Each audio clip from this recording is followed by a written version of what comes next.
dentro de lo clásico. Claro, y esto, el tema que nos convoca, debemos enfocarlo dirigido a los jóvenes, ¿no? Porque ¿qué tanto saben los escolares sobre lo que es democracia? Y es importante que esto se difunda, se converse, se comente, porque el desconocimiento es lo que hace incurrir después en errores o decisiones que son fatales, ¿no? A veces la democracia se sustenta, ¿no?, en una constitución, ¿no? Es la constitución la que establece la regla de juego, digamos, del reglamento, ¿no? El comenzar por ahí, ¿no? ¿Qué cosa es constitución y qué cosa es lo que conocer, ¿no? La constitución, qué es lo que nos dice la constitución, porque allí están contenidos los derechos y también las obligaciones de todos los ciudadanos, ¿no? Sí, cómo no. Tú hiciste una anotación que es esencial, muy importante, la necesidad de que por lo menos entre los escolares se vuelva a dictar el curso de educación cívica que nos formó a nosotros, Francisco, también el de moral y ética, que bueno, ambos han salido de los currículums, pero que son tan importantes porque allí es donde el maestro debe de enseñar el principio que nos rige o nos debe regir en todo caso a los millones de peruanos, es decir, tener, saber, comprender cuáles son sus derechos y sus obligaciones frente a la patria. Quería de otro modo también expresar que los jóvenes, que son la mayoría en este país, según las encuestas, según las mediciones técnicas, según las estadísticas, ¿sí? ¿No? Son la mayoría del país, y se acaba de ver en estas últimas horas cuál es el papel que quieren esas mayorías, que son los jóvenes, es decir, de tener un lugar, tener un espacio dentro de la sociedad. Y lo expresan en este caso conduciéndose por el deporte, pero no es definitivamente lo importante. También hay necesidad de que esas masas que son tan entusiastas, que tienen tanto deseo de expresarse, lo hagan también a través de una motivación cívica, una motivación que les dé ese valor, un positivismo dentro de nuestra sociedad. Sí, no es imposible no referirnos al triunfo de anoche del equipo de fútbol del Perú, que clasificó para un mundial, ¿no?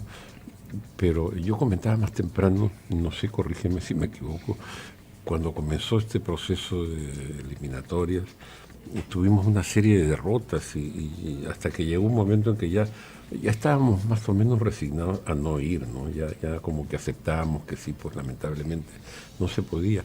Y en ese momento el entrenador, el director técnico, hace una renovación en el plantel, ¿no? Saca a un montón de jugadores y mete a unos jugadores jóvenes, nuevos. Pero también él hace algunos comentarios que ahora vienen siendo soslayados.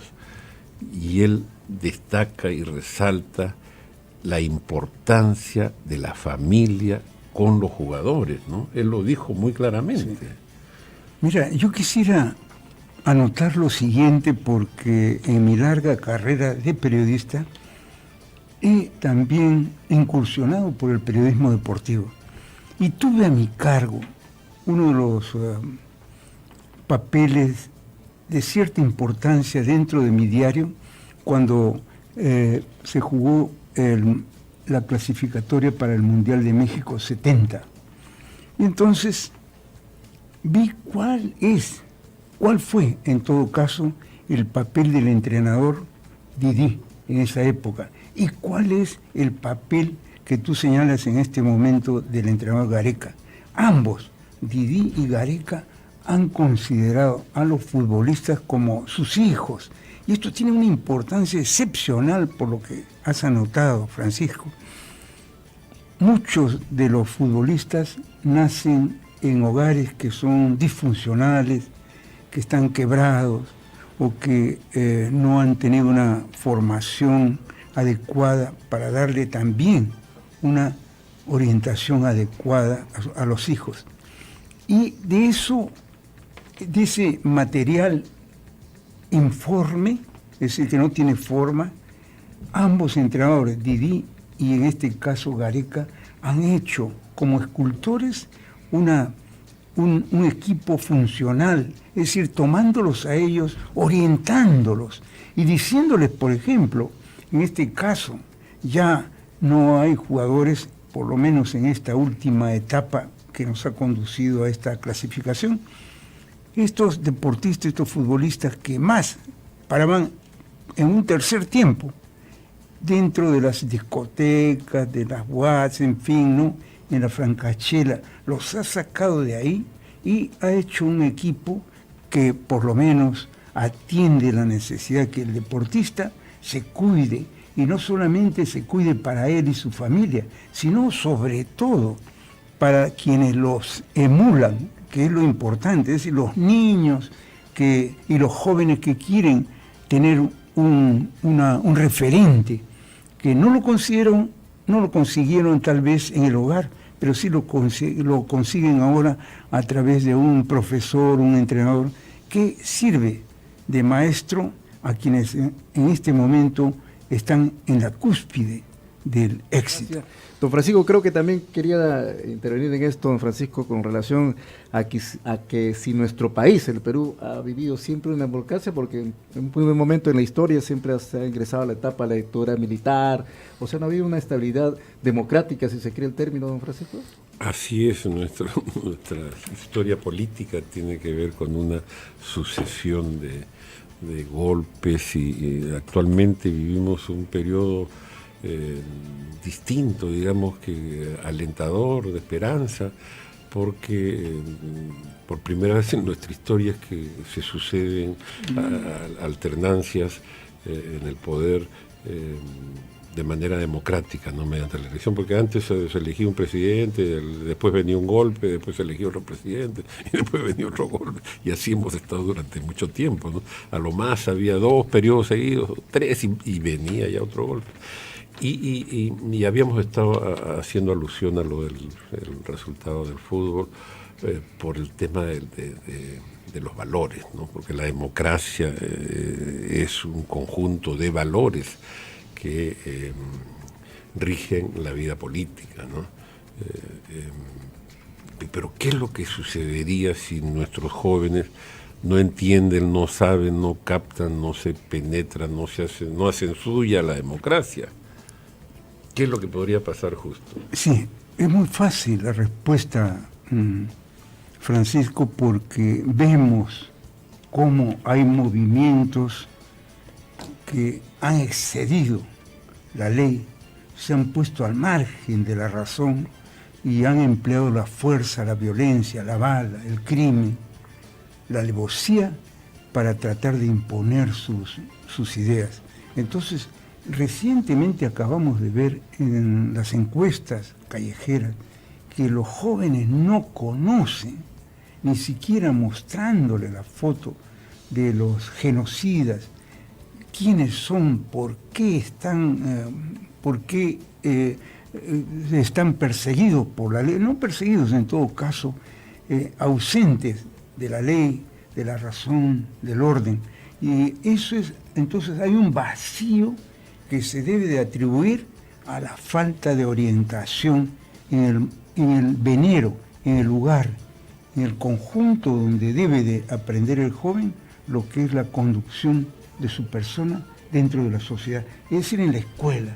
Yo creo que ahí es donde el maestro tiene un rol fundamental, porque no nos confiemos tanto enteramente en los padres de familia, cuanto sí es el primer encargado, el primer responsable de la educación y la instrucción.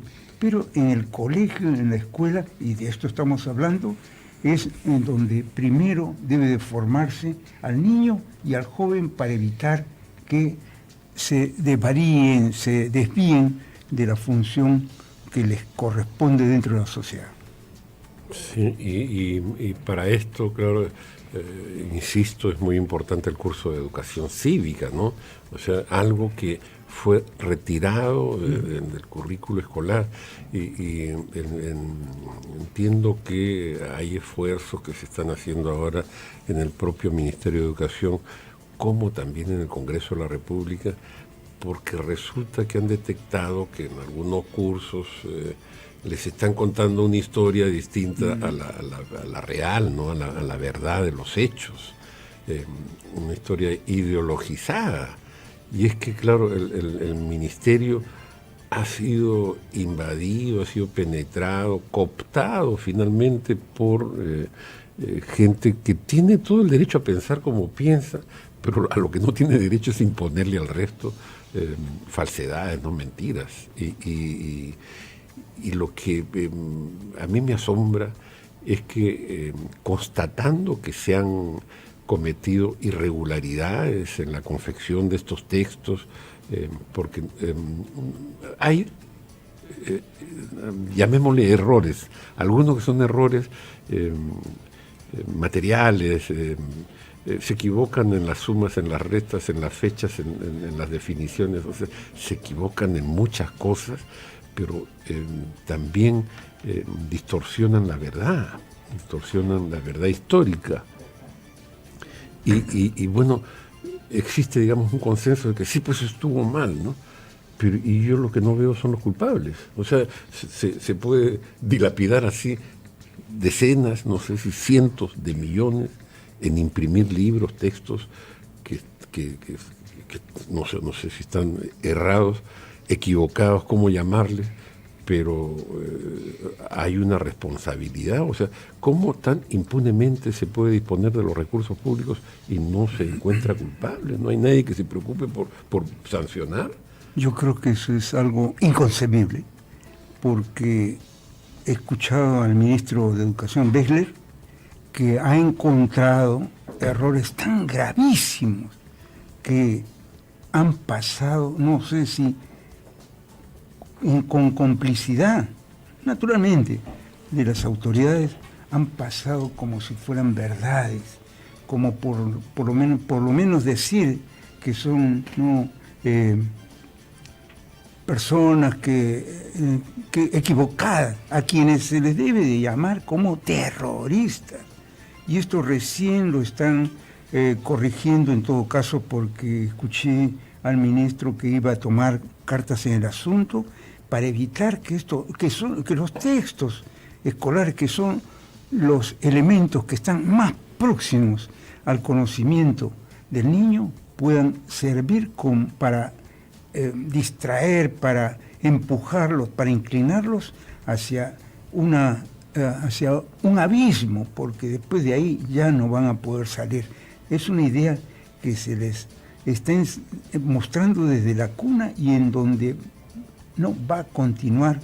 Por eso es importante que haya no solamente un cuidado con los textos, sino también con la forma ideologizada de dar instrucción y educación a los niños y a los jóvenes en las escuelas. Sí, yo insisto en que los maestros, los directores, incluso hasta los ministros puedan pensar como mejor les parezca, pero eso no les da derecho a falsear la verdad. O sea, la verdad es una sola. Y por ejemplo, no decirle al terrorista que es terrorista, eso no es correcto. Y deberían mostrarles, decirles cómo es que tratan a los terroristas en otros países, en otras latitudes, ¿no? Cómo es cuál es el trato que reciben y las penas, ¿no? Por ejemplo, que acá finalmente terminaron soltándolos casi a todos, sí, ¿no? Claro. Pocos hay en la cárcel. Sí, mira, 20 años duró la derrota de los terroristas en el Perú. pero no han quedado del todo derrotados, porque yo no sé por qué esa medianía, ese pasar el asunto este tan grave del terrorismo por agua tibia, puede reemplazar a lo que fue la bala asesina. Yo creo que es una bala asesina aquella que se muestra en los textos escolares, que esconden la verdad y que tratan de inducir a los niños a tomar un camino equivocado. Ya no con la bala, pero sí con la idea. Compartimos en Frecuencia Latina y en ATV, recuerdo días en los que todos los días mataban policías, ¿no? Los mataban por la espalda, los asesinaban, sí, llegando, saliendo de su casa para robarles la pistola, ¿no? Eso era de todos los días. Absolutamente ¿Y todos eso, los días. ¿qué guerra civil es eso? Eso es terrorismo nomás, ¿no? No, Es una cobardía. Nos ganó el tiempo, justo ojalá que pueda tenerte pronto nuevamente por acá para conversar de eso, ¿no? Esto recién hemos tocado la cascarita, ¿no? Todavía hay que ir al fondo. Ojalá podamos contar contigo pronto nuevamente aquí en Betel. Ha sido muy amable compartir con nosotros esta mañana este programa. Muchas gracias. Gracias también, Francisco. Muy bien, muchas gracias, don Francisco Ugarteche, y también a nuestro invitado, el señor don Justo Linares. Retornamos mañana, como siempre, a las 9. Buenos días, permiso. Vete, lo que necesitas escuchar.